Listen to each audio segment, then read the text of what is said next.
We all share the responsibility for aviation safety. Before the break, we met our panel of experts on pre-flight actions, aeronautical decision-making, and loss of control. Our panelists will discuss how to avoid surprises in flight through a multi-layered safety approach to avoid hazardous situations that can lead to an accident. We'll begin with an in-flight scenario. The owner-pilot of a Cessna 185 had previously flown the aircraft for several hours without any control anomalies. He had taken his aircraft to an aviation maintenance technician to have the strobe light power supply replaced. Subsequently, the aircraft was loaded to maximum gross weight with the center of gravity at its most forward allowable position. No safety of flight concerns were discovered during the pre-flight inspection. On this post-maintenance flight, the owner was allowing another qualified Cessna 185 pilot to operate the aircraft from the left seat, while the owner occupied the right seat. The before takeoff checklist was followed and trims were set to their proper takeoff positions. Upon rotation, the left seat pilot asked if the aircraft had always flown nose heavy as he struggled to hold on to the control yoke. Both pilots began applying aft elevator pressure while assessing the situation. They repositioned the elevator trim to the full nose-up position, with no noticeable change in the nose-heavy condition. Working together to maintain aft elevator pressure, while one pilot also managed the throttle, they were able to land without incident. Sounds like these pilots were very lucky. What was the actual problem here, Steve? Why did these pilots struggle with elevator control? During the replacement of the strobe power supply, the elevator trim had been moved beyond its design limit. This caused damage to the elevator trim actuator, jamming the elevator trim in the full nose down position. Even though the trim actuator was damaged, the trim indicator was still operating.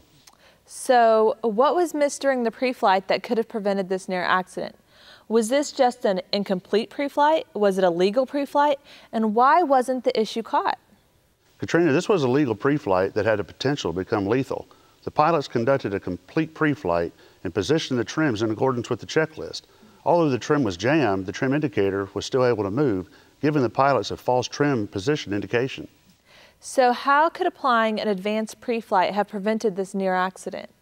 The pilots stated they had set the trims during the pre-flight, but they did not visually confirm that the trims themselves were actually functioning properly. Many pilots perform pre-flight checks of this trim control by operating the trims while not verifying their actual function outside the aircraft, which includes the direction of travel. If you apply the concepts of an advanced pre-flight, this is how pilots should check the elevator and trim controls. Well, having that added knowledge about pre-flighting an aircraft would have been an excellent first layer of defense in this situation. What would be your take-home message from an incident like this? First, conduct every pre-flight inspection as if you're unfamiliar with the aircraft. Second, always use additional caution when pre-flighting after a maintenance event. As our trim example reveals, a maintenance action that seemingly has no bearing on other aircraft systems, in this case the trim, could have led to an accident. And third, pilots who rent aircraft should treat every pre-flight as if maintenance had just been performed. You just never know what has been done to a rental aircraft since you last flew it. Well, thank you, Steve. Those are some easy and reasonable pre-flight tips for us all to remember. Since this near accident had a positive outcome, let's look at what pilots did right in terms of aeronautical decision-making and flying the aircraft once they realized they had a problem.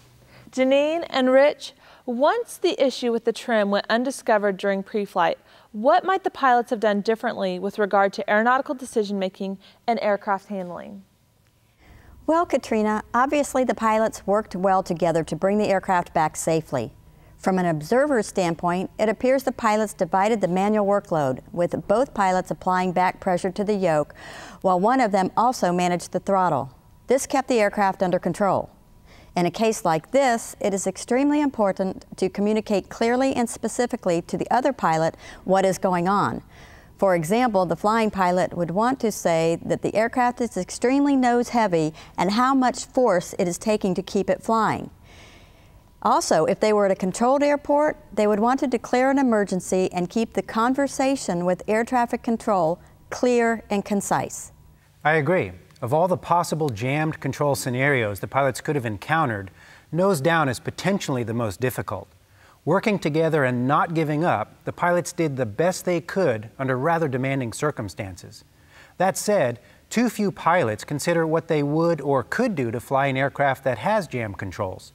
For example, slips and slipping turns become important and necessary skills to counteract jammed ailerons, a jammed rudder, and split flaps, or perhaps an asymmetric thrust event in a twin-engine aircraft. In the case of a disconnect of the elevator control system, many pilots are unaware that certificated aircraft are required to be controllable through landing by using trim and power alone. Of course, it takes training with a qualified instructor to be able to fly and land an aircraft without using the primary pitch control. So it sounds like the key take-home points from this scenario are: always pre-flight as if you are unfamiliar with the aircraft. Remember to aviate, navigate, and communicate clearly and concisely. And no matter what, fly the airplane using whatever controls are available to you.